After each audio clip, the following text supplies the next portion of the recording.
North east India की पहाड़ियों में, जहां बादल पहाड़ों को चूमते हैं, वहां है नागालैंड। हरी भरी घाटियों और धुंध से ढकी चोटियों वाली इस धरती पर 16 मुख्य जनजातियां और कई उप जनजातियां रहती हैं।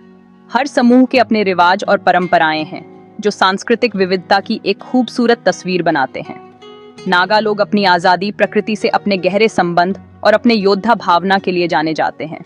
उनकी बहादुरी और वीरता की कहानियां पीढ़ियों से चली आ रही हैं, जो आग के पास सुनाई जाती हैं और गीतों में गाई जाती हैं।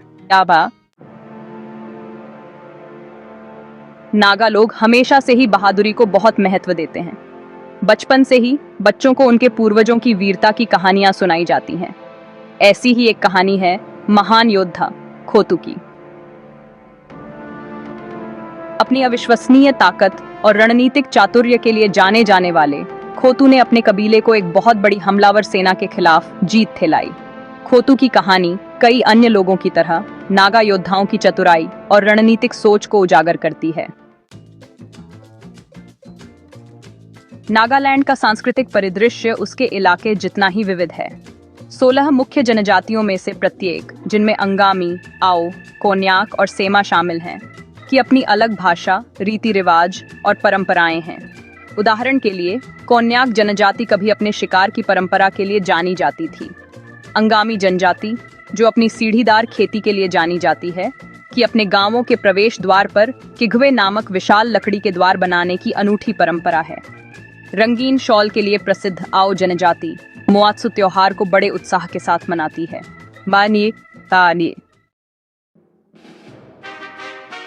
सदियों से नागा लोग प्रकृति के साथ तालमेल बिठाकर रहे हैं। उनकी जीवन शैली और संस्कृति गहरे जंगलों और पहाड़ों से जुड़ी हुई है, जहां वे रहते हैं। शिकार, जो कभी जीवित रहने की आवश्यकता थी, एक कर्मकांडी प्रथा के रूप में विकसित हुई है, जो पीढ़ियों से चली आ रही है। ये केवल भोजन प्राप्त करने का साधन नहीं है, बल्कि एक सांस्कृतिक विरासत भी है, जो प्राकृतिक दुनिया के प्रति उनके सम्मान के साथ गहराई से जुड़ी हुई है। हर शिकार में वे प्रकृति के प्रति अपनी कृतज्ञता और सम्मान व्यक्त करते हैं। शिकार पर जाने से पहले नागा शिकारी अक्सर जंगल की आत्माओं को खुश करने के लिए अनुष्ठान करते थे। ये अनुष्ठान उनके विश्वास और परंपराओं का एक महत्वपूर्ण हिस्सा हैं। प्रकृति के प्रति यह गहरा सम्मान उनके स्थायी शिकार प्रथाओं और अपनी भूमि की समृद्ध जैव विविधता के संरक्षण के उनके प्रयासों में स्पष्ट है। वे जानते हैं कि प्रकृति के साथ संतुलन बनाए रखना कितना महत्वपूर्ण है। इन शिकारों के दौरान सम्मानित कौशल, जैसे ट्रैकिंग, जो उन्हें जंगल में जीवित रहने में मदद करता है, निशानेबाजी और इलाके का ज्ञान, जो उन्हें अपने शिकार को सफलतापूर्वक पकड़ने में मदद करता है, संघर्ष के समय में भी मूल्यवान संपत्ति थे। ये कौशल न केवल शिकार के लिए, बल्कि उनके अस्तित्व और सुरक्षा के लिए भी महत्वपूर्ण थे। उनके लिए शिकार एक जीवन शैली है, जो उनके अस्तित्व और पहचान का एक अभिन्न हिस्सा है। कई नागा गांवों के बीच में ऐसी संरचनाएं हैं जो उनके अतीत के सामाजिक ताने बाने की झलक पेश करती हैं।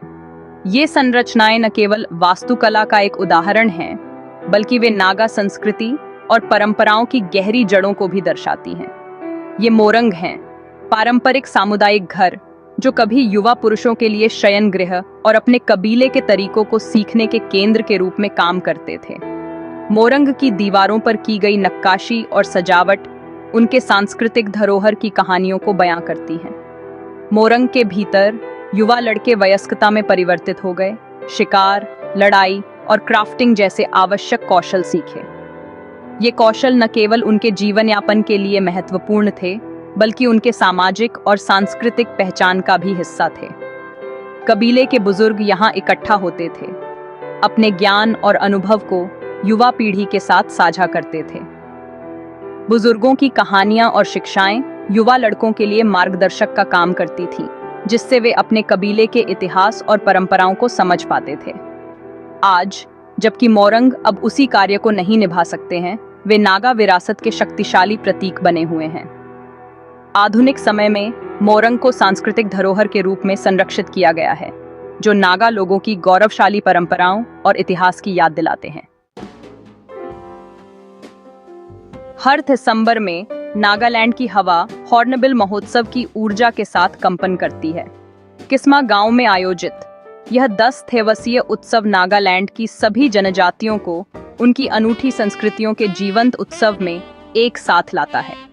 भारतीय हॉर्नबिल के नाम पर एक पक्षी जो नागा लोगों द्वारा पूजनीय है, यह त्योहार रंग, संगीत और नृत्य का एक उत्सव है। प्रत्येक जनजाति लोक गीतों, नृत्यों और नाट्य प्रदर्शन के माध्यम से अपनी विशिष्ट परंपराओं का प्रदर्शन करती है। हॉर्नबिल महोत्सव न केवल सांस्कृतिक विरासत का उत्सव है, बल्कि पारस्परिक समझ और सद्भाव को बढ़ावा देने का एक मंच भी है।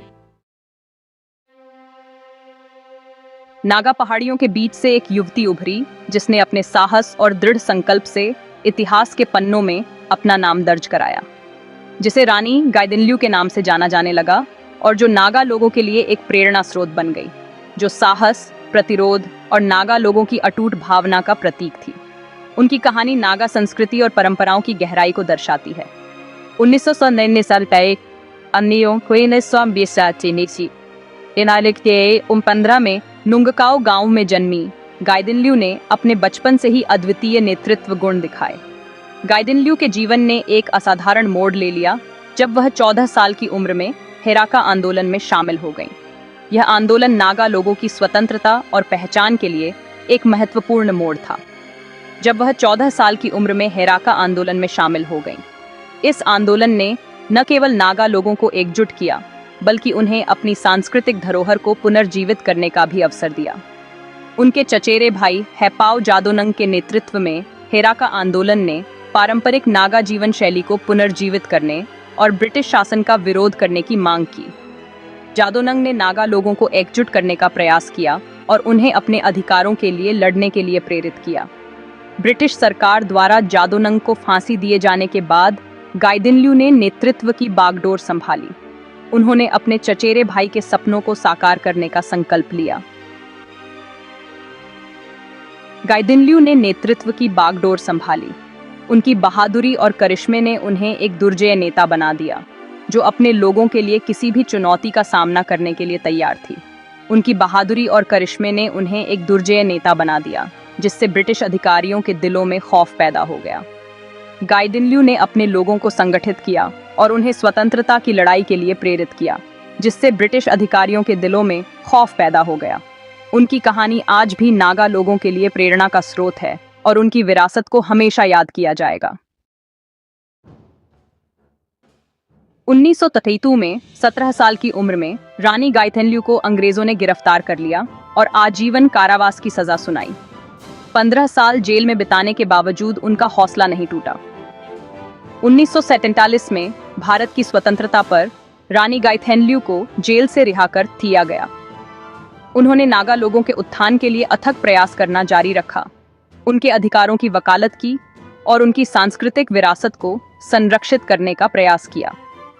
रानी गाइदिन्ल्यू की जीवन कहानी उन सभी के लिए प्रेरणा है जो स्वतंत्रता और न्याय के लिए लड़ते हैं। आज नागालैंड अपने लोगों की अदम्य भावना का प्रमाण है।